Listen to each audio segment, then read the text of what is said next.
It is no secret that Carolina Panthers legend and soon-to-be NFL Hall of Famer Steve Smith Sr. is synonymous with being the greatest wide receiver to ever don Carolina blue and arguably the greatest player in the history of the franchise. So with that being established, when Smitty talks, we listen. So on a recent edition of his Cut to It podcast, Smitty took it upon himself to give a in-depth breakdown on what he thinks the Carolina Panthers current wide receiver room looks like. So in this video, we're going to give a breakdown on what he had to say, and I'm going to give you all a reaction to it, and we're going to get into that right after this. From the foe, you dig? Welcome to The Way I See It with Jamario Rashad. This is a Carolina Panthers fan channel. Please do me a favor by hitting the like button and please make sure you subscribe as I am on my road to 2K. Trying to make sure my channel is popping before these games get started next season. Now that that's out of the way, let's go ahead and get to what Smitty had to say. So instead of giving you all a informative summary of what Smitty had to say, I'm actually going to let you all hear the audio for yourself, and then I'm going to come back and give you all my thoughts and react to it. So let's go ahead and hear what Smitty had to say about the current Carolina Panthers wide receiver room. When I talk about these wide receivers, DJ Chark, he's the fast guy. He's going to press the defense. Jonathan Mingo, he's, I don't know how tall he is because everybody's taller than me, but he's 222 pounds. Yeah. And his fluidity is a lot better than what I expected. I thought he was a stiff guy. I'm going to get in and out some breaks. He's very physical. He's very humble. Southern kid who isn't really going to say anything, but he's going to get in your hips a little bit and let you know I'm not no average rookie and you're not going to punk. So I really love that. He kind of has this, he's going to look at you. You may say something to him, he'll look at you, and you're kind of like, man, it's kind of rough around the edges because he will not respond. He'll just kind of give you the head nod like, okay. He's like one of the kids. He won't say anything, but you know he's saying something about you when you walk away. Steve, he got the dog in him? Does he got the dog in him? He has a dog in him, right? Okay. But the difference in his dog, he'll bite you. There are some guys who have a bark, and that's good. A guy who I don't think he's gonna bite you, he's gonna bark, and his bark is contested catches. It's Terrace Marshall Jr. Okay. Contested catches. His comp, really watch him in practice, he reminds me, Alshon Jeffrey. Okay. Not slow, not fast, but he is not an easy guy to cover. That's what he reminds me of. And if you go back and look, he caught a pass over Xavier Woods. It was slightly off target where he could put both feet down. But bro, he is up at the highest point, and it is beautiful. I don't know who took the picture, but I would get that picture, frame it, so when he's old and when his kids are saying, Pop, you didn't play anymore, he say, yeah, but you ain't never did this, young man. It's beautiful. Adam Thielen, he's going to play in that in the slot a little bit. He's going to move around, and then Mingo's playing the X. Terrence is doing his thing. But the guy that people aren't listening to, that looking at as well, Mingo at 65, he's going to be a guy to watch out for. Shenault. Laviska Shenault, he's going to be a guy that he's improving his route running. He was a gadget guy in Jacksonville in college. I believe he's more than that. He's trying to work on it. He's working on it and wants the ability to show he's not just a gadget guy. He's an all-around football player. And I think this offense with the offensive coordinator, obviously by Frank Wright as the head coach, but the offensive coordinator with Thomas Brown, I think that we're going to be surprised with the quarterback that they have, Bryce Young, that this offense, I believe, could be in the top 20. I'm not going to go out on a limb and, statistically throw a silent bomb at the Atlanta Falcons. I'm going to lower it and say my Carolina Panthers will be in the top 20 offense with the explosion and also some of the running backs that they have with Miles Sanders as well. So there you have it. That was Steve Smith on his thoughts on the current status of the Carolina Panthers wide receiver core. Now I'm going to give you all my thoughts on what I just heard from Steve Smith. Now we're gonna go in chronological order as he went through the players. The first player he brought up, DJ Chark, although it was brief, he did mention something that I myself have mentioned in previous videos as to what I expect his role to be in this offense, be it DJ Chark. As I mentioned, he is going to be the down the field speed guy. Although he is on the taller side, the most important trait when it comes to his game is his ability to separate and his speed.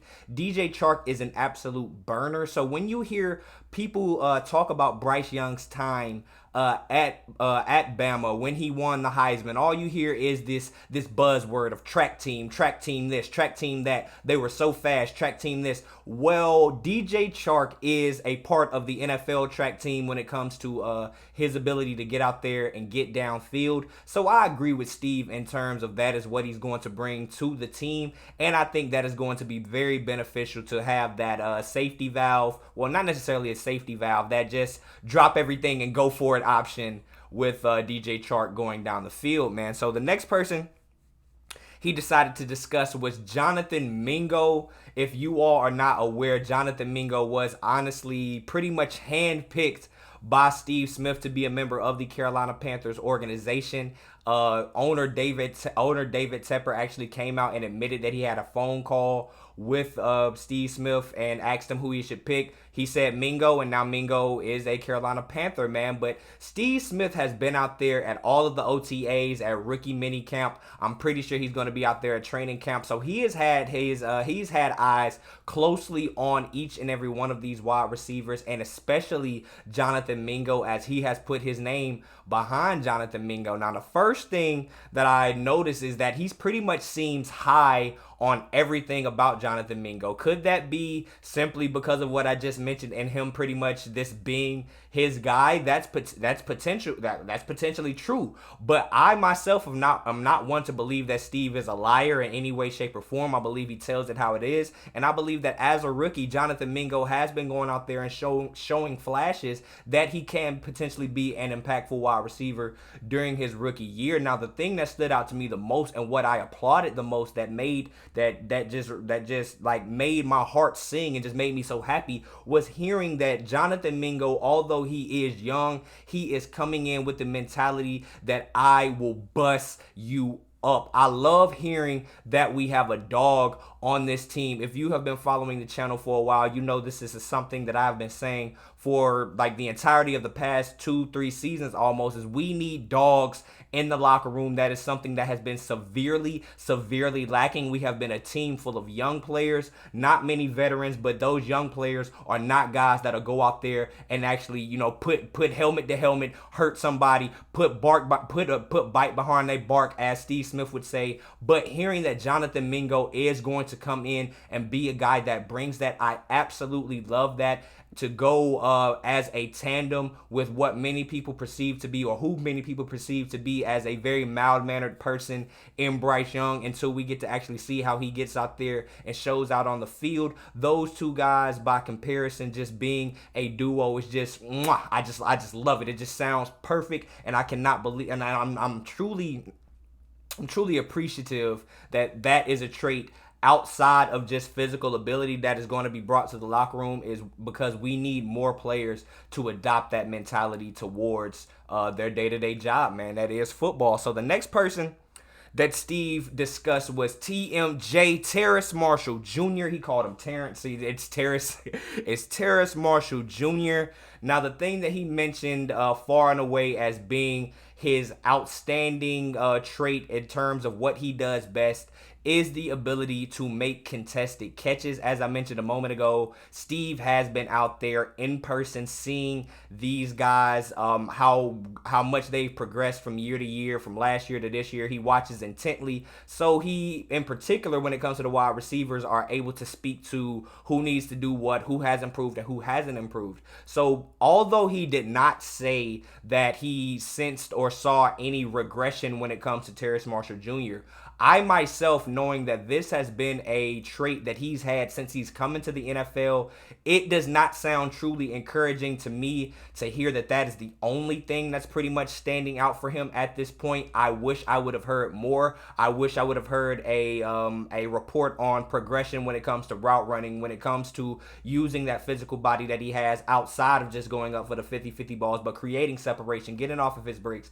I would have loved to hear that type of news, but still being a monster at the contested catches and winning those third down plays is something that will be valuable. So I mean, I'm not here to complain about that, but I wish I just would have, heard a little bit more about Terrace Marshall Jr. Now, I do also agree with the Alshon Jeffrey take. That is something that, or a person or a player that I myself had not necessarily thought about, but I believe in the terms that Steve broke it down, I believe that is pretty much a perfect comp for Terrace Marshall Jr. But I look at that in two different ways. So the first being, Alshon Jeffrey was a beast. Yes, he was a dog. We all got to see him win a Super Bowl with the Philadelphia Eagles, but we also witnessed a tremendous fall off immediately after that. And although that may have been the height of his career, the height of his performance and the best Alshon Jeffrey that the NFL got was back in like 2013, 2014, when he was still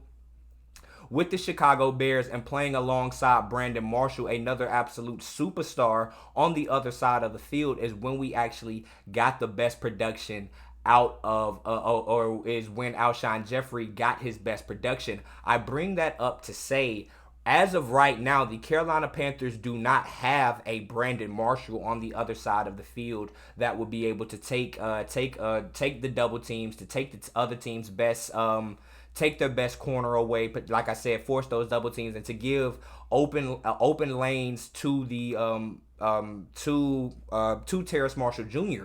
We don't necessarily have that guy right now. Now, on the flip side of that, I go back to just what I was talking about a few moments ago with hearing how much Jonathan Mingo has progressed and just how much of a dog and just how impactful he could be in his rookie year. That leads me to believe that if that is something that can take place and he can establish himself as a guy soon, that means that Terrace Marshall, in the same breath as I look at him as the Alshon Jeffrey complement to a Brandon Marshall, would be tremendous himself, but that means that he is dependent upon the other wide receivers also having a great year. So I'm kind of 50-50 on that, but I do expect a big year out of Terrace Marshall Jr., as I'm pretty sure most other Carolina Panthers fans do.